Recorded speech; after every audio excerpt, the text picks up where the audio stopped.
जी ma'am हो गई है, हो गई है।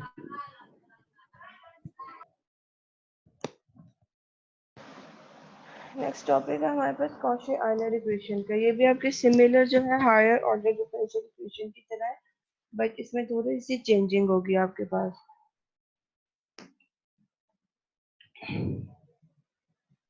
देखिए हायर ऑर्डर में जब हमने फर्स्ट लास्ट सेक्शन में किया था, उसमें आपके पास तकरीबन यही इक्वेशन थी, बट उसमें आपके पास जो था ये आपके पास x की पावर n या x की पावर n माइनस वन, ये चीजें नहीं थी, यानी कि वेरिएबल्स जो था आपका साथ मल्टीप्लाई नहीं हो रहा था। सिंपल आपके पास जो थे कोफिशिएंट डिफरेंशियल डेरिवेटिव्स के साथ मल्टीप्लाई हो रहे थे। अगर आपका इंडिपेंडेंट वेरिएबल भी आपकी इक्वेशन के साथ मल्टीप्लाई होता है, इंडिपेंडेंट वेरिएबल यहाँ पे कौन सा है, dy ओवर dx में आपके पास इंडिपेंडेंट वेरिएबल जो है वो x है। अगर आपके पास x वेरिएबल यानी इंडिपेंडेंट वेरिएबल भी इक्वेशन के साथ मल्टीप्लाई हो जाए तो वो कॉशी आयलर इक्वेशन में कन्वर्ट हो जाती है।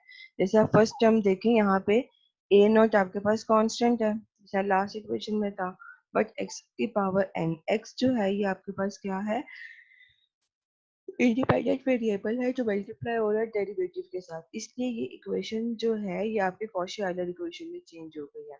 से बाकी सारा केस वही है कि अगर राइट साइड पे एफ ऑफ एक्स की जगह जीरो हो जाएगा तो ये आपके पास होमोजीनियस केस हो जाएगा। अगर आपके पास एफ ऑफ एक्स की जगह पे कोई एक्सपोनेंशियल फंक्शन भी आ सकता है, ट्रिग्नोमेट्री भी, पोलिनोमियल भी, कोई भी केस आ जाए तो वो आपके पास नॉन होमोजीनियस में कन्वर्ट हो जाएगी। अब कॉशी आयलर इक्वेशन को सॉल्व करने का क्या मेथड है कि आपने को सपोज करना है जो भी गिवन आपके पास उसको आपको e की पावर t पे सपोज करना है। अगर आप x is equal to e की सपोज किया बोथ साइड पे जो है नेचुरल लॉग लेंगे तो आपके पास क्या हो जाएगा, नेचुरल लॉग तो e के साथ कैंसिल आउट हो जाएगा, वहां पे क्या आ जाएगा t, और x के साथ क्या आ जाएगा natural log. x is equal to e की पावर t पे बोथ साइड्स पे क्या किया नेचुरल लॉग लिया है, जो ये बन गया t is equal to natural log of x। e exponential e जो है एक्सपोनेंशियल है, ये आपका नेचुरल लॉग के साथ कैंसिल हो जाएगा, सिंपल t रह जाएगा और x के साथ क्या आ जाएगा नेचुरल लॉग आ जाएगा। t फंक्शन बन गया है x का, तो डेरिवेटिव t का किसके रिस्पेक्ट से लिया जाएगा, x के रिस्पेक्ट से लिया जाएगा, और ये आंसर आ जाएगा 1 over x। Natural log of x का डेरिवेटिव क्या होता है 1 ओवर x। अब यहाँ पे देखें x is equal to e की पावर t है, ये आपने कहाँ से सपोज किया था वाली इक्वेशन से, dy ओवर dx में से आपने सपोज किया था। यहाँ पे मैंने क्या किया, मुझे dy ओवर dx चाहिए जैसे इक्वेशन में, तो मैंने क्या किया y is a function of x, लेकिन यहाँ पे मैंने क्या बनाना है x is a function of t। उसके लिए मैं क्या करूंगी, चेन रूल बनाऊंगी। क्या लिखा है, dy over dt dt over dx। अब यहाँ पे अगर t और t कैंसिल हो जाए तो मेरे पास क्या बच जाएगा, dy ओवर dx, और मुझे dy ओवर dx ही चाहिए ना क्वेश्चन में। क्वेश्चन में देखें क्या है, dy over dx, dy over dx, मुझे dy ओवर dx चाहिए। मैंने क्या किया, dy ओवर dx में dy ओवर dt और dt ओवर dx लिखते, dy over dx as it is आ गया। यहाँ पे dy ओवर dt क्या आ जाएगा 1 ओवर x, और d ओवर dx ऐसे आ जाएगा। नेक्स्ट है आपके पास,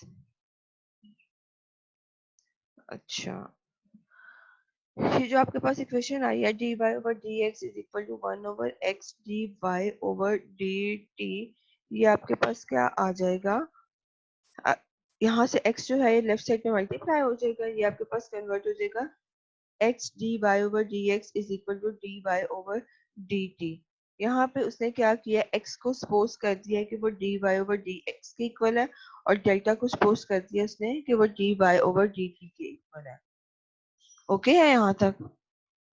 इसी तरह उसने इसका सेकंड डेरिवेटिव लिया है, सेकंड डेरिवेटिव में क्या होगा, फर्स्ट डेरिवेटिव आपके पास क्या आया है, dy over dx is equal to 1 over x dy over dt। Both sides पे आपने क्या किया, अगेन डेरिवेटिव ले लिया है। क्लास आवाज आ रही है आप लोगों को? यस मैम आ रही है। ठीक है, बोथ साइड्स पे डेरिवेटिव ले लिया, लेफ्ट साइड पे आपके पास सेकंड ऑर्डर बन जाएगा D square Y over D X square, right side पे क्या किया, D over D X again लिया, किसके लिया 1 over X D Y over D T. अभी आपके पास यहाँ पे क्या यूज होगा, प्रोडक्ट रूल यूज होगा, 1 over x as it is आ गया, डेरिवेटिव किसका लेना है आपने, dy ओवर dt का, plus second function dy over dt as it is आ गया। डेरिवेटिव किसका लेना है, 1 ओवर x का। यहाँ पे डायरेक्ट आंसर लिख दिया, derivative of 1 over x। 1 over x का डेरिवेटिव कैसे आएगा कि पहले पावर ऊपर हो जाएगी, x की पावर -1, पावर पहले आ जाएगी माइनस, और x की पावर -1 पावर ही लग जाएगी तो क्या बन जाएगा, -1 ओवर x स्क्वायर। यहाँ पे डायरेक्ट आंसर लिख दिया डेरिवेटिव ऑफ 1 ओवर x का, ठीक है। ये 1 over x as it is. अब इसमें क्या क्या यहाँ पे तो d है, पर ये है d मैम है। आपकी आवाज नहीं ठीक आ रही। मैम आपकी आवाज बहुत लो होगी। अच्छा, 1 over x as it is आ गया। यहाँ पे डेरिवेटिव आपने किसका लेना है, dy ओवर dt का। ये तो इसके साथ कनेक्ट हो सकता है d इंटू dy का, बट यहाँ पे ये दो डिफरेंट क्या है आपके पास, वेरिएबल्स है। यहाँ पे dx है, यहाँ पे आपके पास dt है।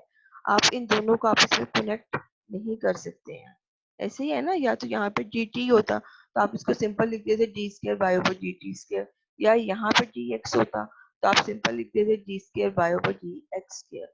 अब ये वेरिएबल कोई और है, ये वेरिएबल आपके पास कोई और है। आपने क्या किया, खुद से dt से मल्टीप्लाई और dt से डिवाइड कर दिया।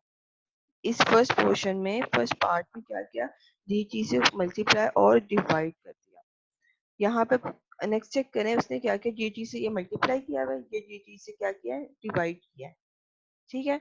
इसने इस dx को इस dt के नीचे लिख दिया, बाकी वही चीज रहने दी है। सिंपल उसने क्या किया, dt से मल्टीप्लाई और dt से डिवाइड करके अरेंज करके लिख दिया। ये वाला dx इस dt के नीचे लिख दिया है, खुद से मल्टीप्लाई और डिवाइड किया है फर्स्ट टर्म में। क्यों किया है, ताकि ये न्यूमिनेटर तो इसके साथ अटैच हो जाएगा, पर डिनोमिनेटर में दोनों वेरिएबल्स सेम होने चाहिए थे ना। इस वजह से इसको तो हम चेंज नहीं कर सकते हैं, हम इसमें चेंजिंग ला सकते हैं, क्योंकि इसका तो ऑलरेडी हमने फंक्शन हमें यहाँ गिवन है, ये देखें D Y over D T. मुझे इसको सॉल्व करना था, ये d इस d के साथ तो कनेक्ट हो जाएगा, डी स्क्वायर बन जाएगा, मगर इस dt के लिए हमें एक dt और चाहिए dt स्क्वायर बनाने के लिए। इसलिए इस फर्स्ट पार्ट में मैंने खुद dt से मल्टीप्लाई और डिवाइड किया। अब यहाँ पे जब इस dx जगह मैंने dt लिख दिया है, ये dt इस dt के साथ मल्टीप्लाई होगा, क्या बन जाएगा, dt का स्क्वायर। और ये dx जो मैंने dt खुद से मल्टीप्लाई किया उसके नीचे कर लिख दिया, सिर्फ क्या किया, अरेंज किया है मैंने यहाँ पे। ये ओके है। और लास्ट इक्वेशन में से यहाँ से ये dt ओवर dx की वैल्यू क्या है, 1 ओवर x। यहाँ से 1 ओवर x को मैंने यहाँ पे लिख दिया, dt ओवर dx का पे यहाँ पे क्या लिख दिया, 1 ओवर x। बाकी ये एज इट इज रहा dy ओवर dt, और डेरिवेटिव मैं ले चुकी हूँ इसका 1 ओवर x का, उसका आंसर था -1 ओवर x का, वो भी वैल्यू एज इट इज रहने दी है। अब ये वाला 1 ओवर x और ये वाला 1 ओवर x मल्टीप्लाई होगा तो क्या हो जाएगा, 1 over x square D square Y over dt square, और plus minus minus 1 over x के dy ओवर dt। इन दोनों टर्म्स में से कॉमन आ रहा है आपके पास 1 ओवर x के, ये 1 ओवर x के कॉमन ले लिया, बाकी चीजें एज इट इज रहने दी, बाकी टर्म्स। ये 1 ओवर x स्क्वायर में x स्क्वायर डिवाइड हो रहा है, इसको इधर ले जाएंगे तो क्या हो जाएगा, मल्टीप्लाई हो जाएगा, x square D square Y over D X square, बाकी टर्म्स एज इट इज लिखते हैं। अब लास्ट में मैंने कहा था कि जहाँ पे d Y over D x आ जाए उसको हम कैपिटल D से डिनोट करते हैं। यहाँ पे क्या है, D square Y over D X square, तो कैपिटल D की जगह पे क्या आ जाएगा, d का स्क्वायर आ जाएगा। क्या किया, उस पर स्क्वायर लिख दिया। D Y over D T को अगर डेल्टा सपोज किया है तो D square Y over D T square को हम डेल्टा स्क्वायर सपोज कर सकते हैं ना।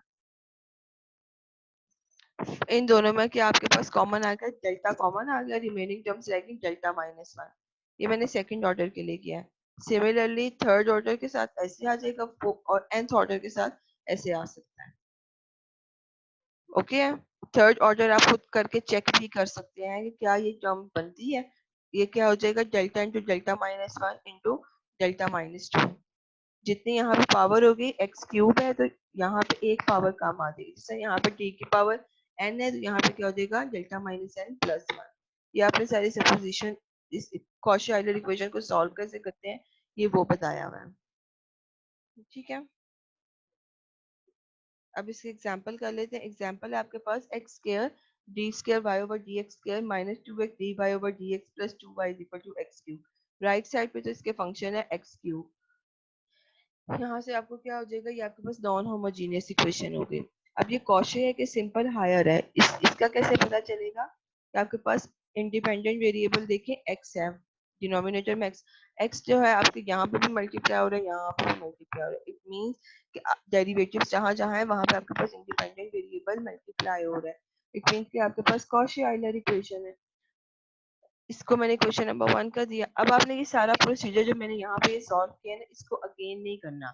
हाँ, ये जो मैंने बोल्ड किया है ना कि जहाँ पे एक्स सी है वहाँ पे डेल्टा लिख लें, जहाँ पे एक्स स्क्वायर डी स्क्वायर आ जाए वहाँ डेल्टा इंटू डेल्टा माइनस 1 लिख लें, जहाँ पे एक्स क्यूब डी क्यूब हो जाए वहाँ पे delta into delta minus 1 delta minus 2 लिख देना है। ये बैक एंड पे आपको सारा बताया कि ये आया कैसे है। आपने क्वेश्चंस में सारा प्रूफ नहीं करना, फिर बहुत लेंथी क्वेश्चन हो जाएगा। सिंपल आपने क्या करना है, इसके जो है फॉर्म्स लिख देने हैं। अब इसको सबसे पहले लिखूं अगर मैं, तो इसको कैसे लिख सकती हूँ मैं, एक्स स्क्वायर डी स्क्वायर जैसे minus 2x D plus 2y is equal to X cube, ऐसे लिखा जाएगा ना। इसको क्लास बोले, hello, yes ma'am. Yes ma'am. ऐसे लिखा जाएगा ना।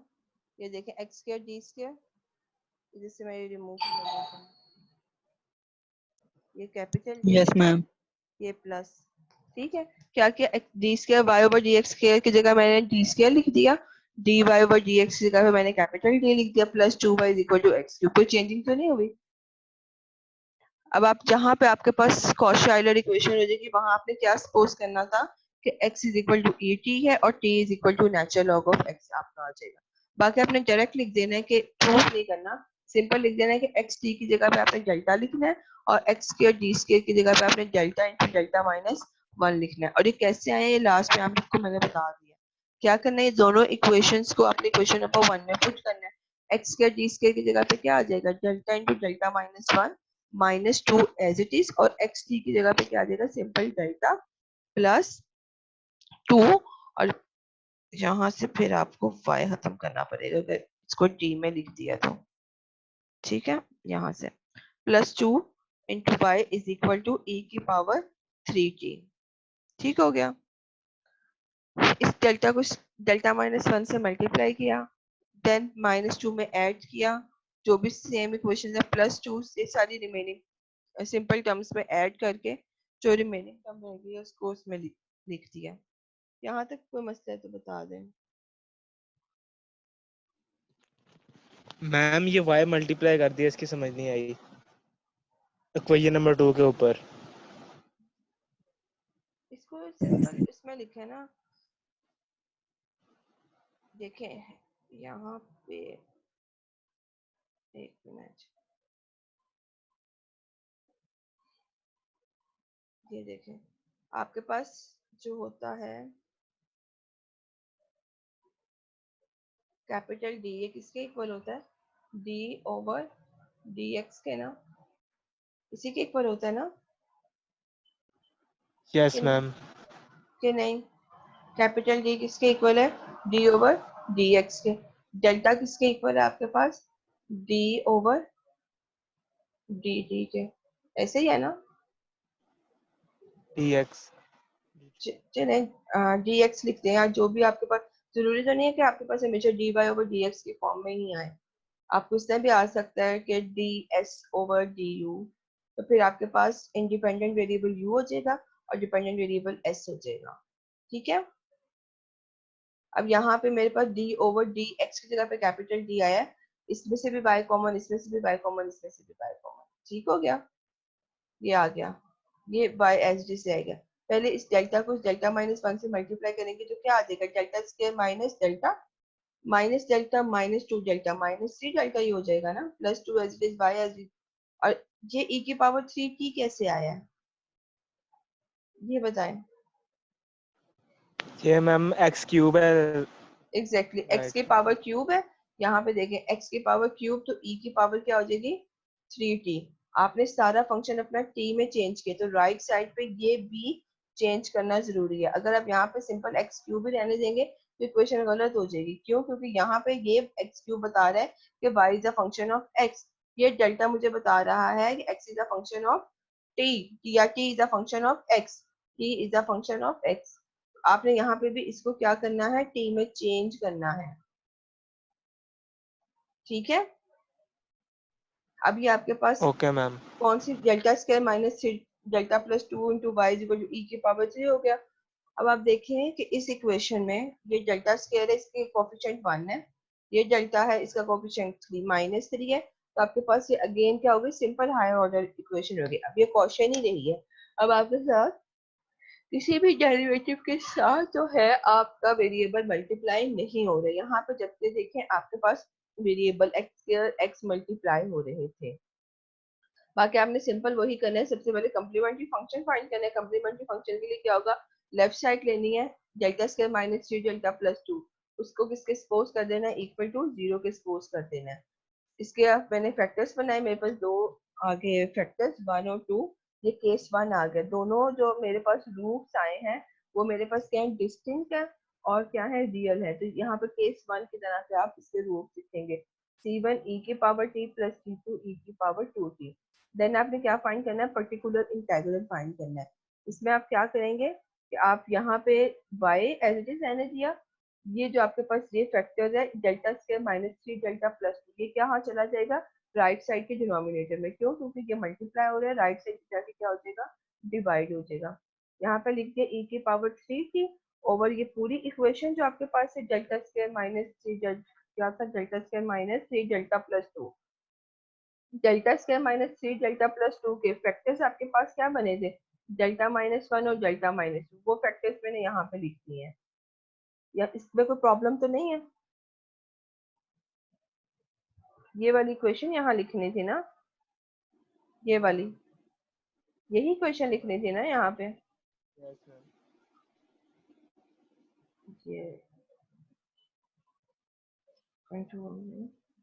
तो ये इसी के इक्वल आई है, ऐसे ही इसके फैक्टर्स बना लिए। अब आप ये आपके पास सिंपल कौन सा केस है, फर्स्ट केस है नॉन होमो एक्सपोनेंशियल। एक्सपोनेंशियल में क्या करते थे कि जो भी आपके पास पावर में कोफिशिएंट होता था उसको क्या करते थे, इसमें पुट करके चेक करते थे, इसमें पुट करते थे और चेक करते थे कि आंसर नॉन जीरो आ रहा है कि जीरो आ रहा है। अगर नॉन जीरो होता था तो क्या करते थे आप, उसका वही आंसर रहने देते थे। नॉन जीरो आ गया तो क्वेश्चन ठीक है, लेकिन अगर जीरो आंसर आ जाता था तो आप क्या करते थे, डिनोमिनेटर का डेरिवेटिव लेते थे। यहाँ पे मैंने 3 है, 3 को पुट किया, 3 minus 1 2, 3 minus 2 answer 1, answer non zero आ रहा है, जीरो नहीं आया। तो इट मीन्स कि मैं सिंपल एक्सपोनेंशियल केस है, मैं इसमें 3 पुट कर सकती हूँ ना। 3 पुट किया, मेरे पास आंसर आ गया 1/2 e की पावर 3t। ये आपके पास क्या आ गया, पर्टिकुलर सोल्यूशन आ गया। जनरल सोल्यूशन क्या होगा, y of c is equal sorry y is equal to y of c plus y of p, ये लिख दिया। अब क्वेश्चन तो आपका dy ओवर dx में था, आंसर आपका dy ओवर dt में आ रहा है। आप क्या करेंगे, बैक सब्स्टिट्यूशन करेंगे, e की पावर t की जगह x आ जाएगा, e की पावर 2t की जगह x स्क्वायर आ जाएगा, 3t की जगह पे क्या आ जाएगा, x क्यूब आ जाएगा। बैक सब्स्टिट्यूशन आपने लाजमी करनी है। क्यों? क्योंकि आंसर आपका t में है, जबकि क्वेश्चन आपका किस में है, इन टर्म्स ऑफ x में है। ओके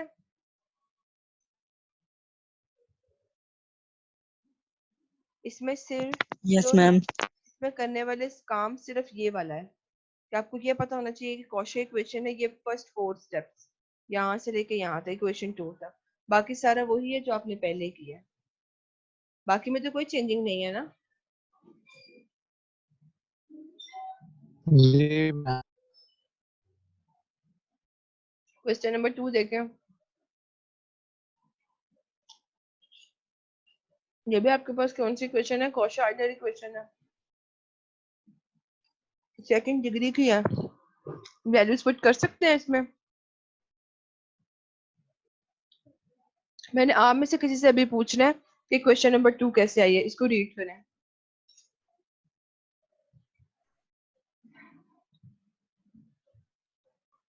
मैंने कोई भी अभी यहाँ से रोल नंबर बोला और आप लोगों से पूछना है। मैम वो ये ऊपर से समझा दें, कहाँ मीटिंग एंड हो गई मेरी। कहाँ से बता दूं? दोबारा बोले, कहाँ से बता दूं?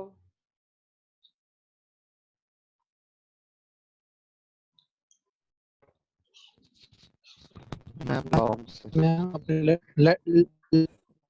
ये लेट की है यहाँ से आपने।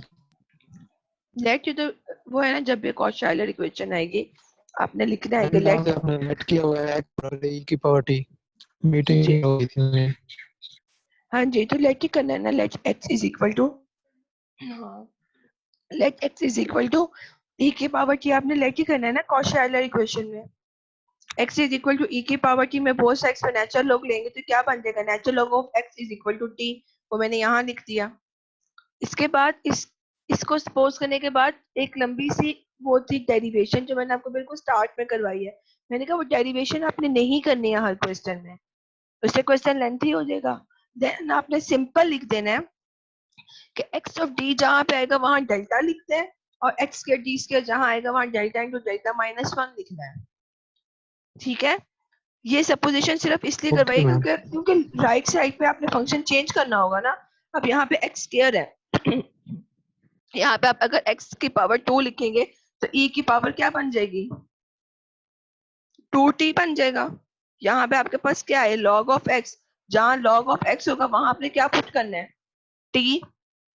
तो देखिए आपकी राइट साइड चेंज नहीं हो गई, log ऑफ x की जगह पे t आ गया, और x की पावर 2 की जगह e की पावर 2t आ गया, इसलिए सपोजिशन करवाई है।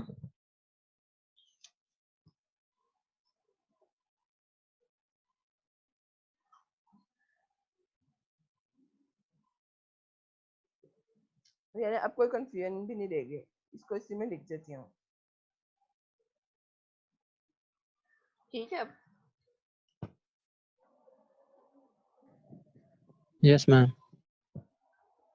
क्वेश्चन नंबर 2 हो गई सॉल्व कैसे आई है।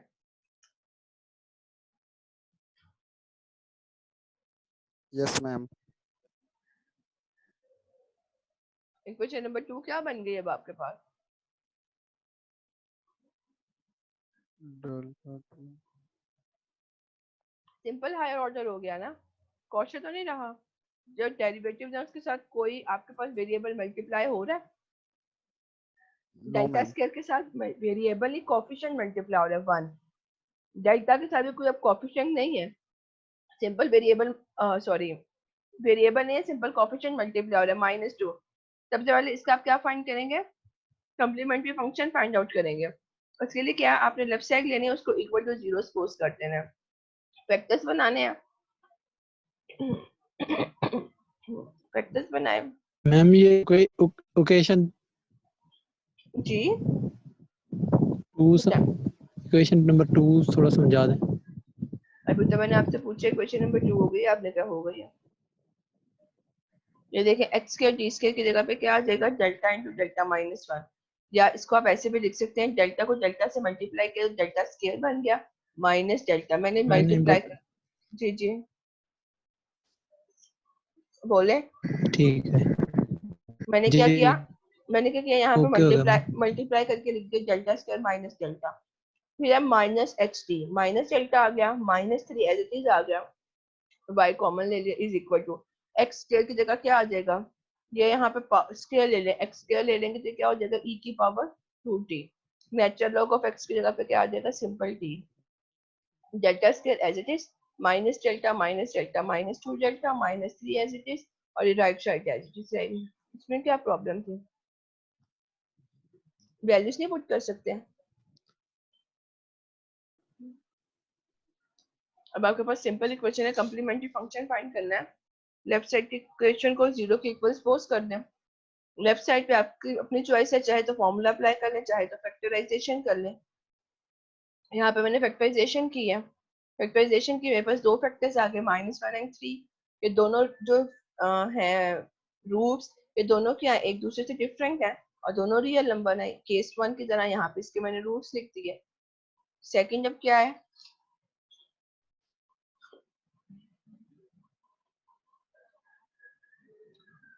पर्टिकुलर इंटीग्रल कैसे फाइंड करते हैं, कि आपके पास लेफ्ट साइड पे जो भी इक्वेशन होती है उसको आप क्या करते हैं, राइट साइड पे जाकर डिवाइड कर देते हैं।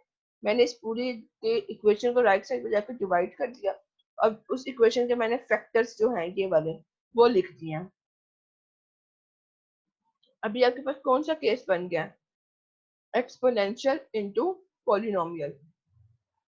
ऐसे ही है ना, आपके पास सिंपल टी है, टी आपके पास सिंपल पॉलिनोमियल है, और ये आपके पास यहाँ पे कौन सा केस हो गया? फोर्थ वाला केस, एक्सपोनेंशियल इनटू पॉलिनोमियल। वहां पे आप क्या करेंगे? एक्सपोनेंशियल शिफ्ट अप्लाई करते हैं। एक्सपोनेंशियल शिफ्ट क्या होती है कि जहां जहां आपके पास डी होता था वहां वहां आप रिप्लेस कर देते थे डी की जगह पे डी प्लस ए।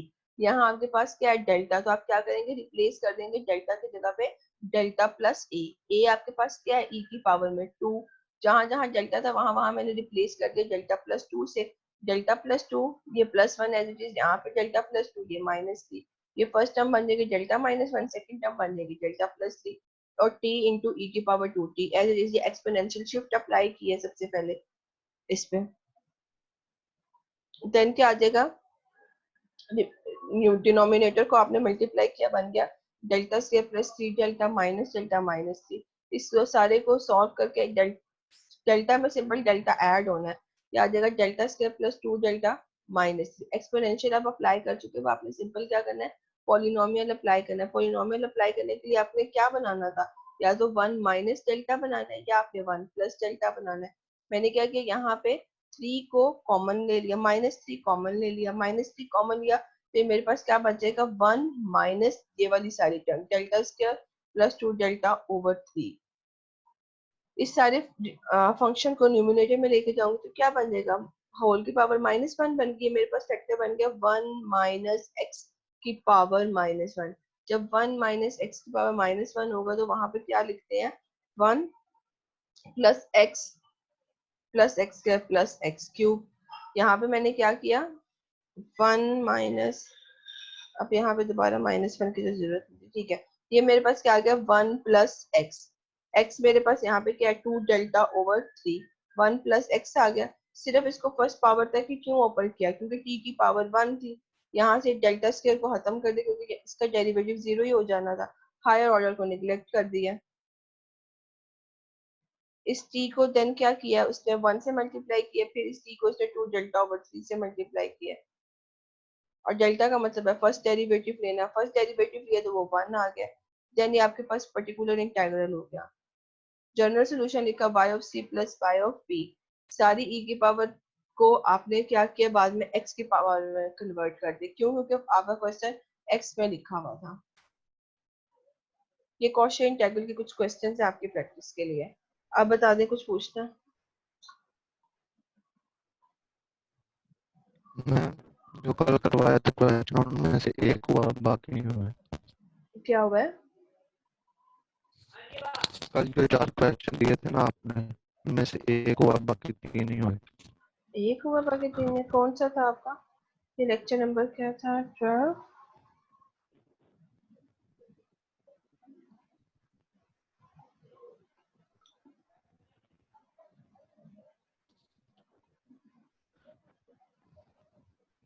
कौन सा नहीं हुआ बच्चे? पहला और दूसरा और 4। फर्स्ट, सेकंड और फोर्थ सारे नहीं हुए? ये थर्ड हुआ बस। चलिए ठीक है। इनके पर्टिकुलर इंटीग्रल सॉल्व नहीं हुए हैं कि जो है? चलिए ठीक है, मैं आपको कल तक जो है ना सेंड कर देती हूँ इंशाल्लाह सोल्यूशन, और मैं ठीक है? पीछे वाले भी आपको मैंने सेंड किए।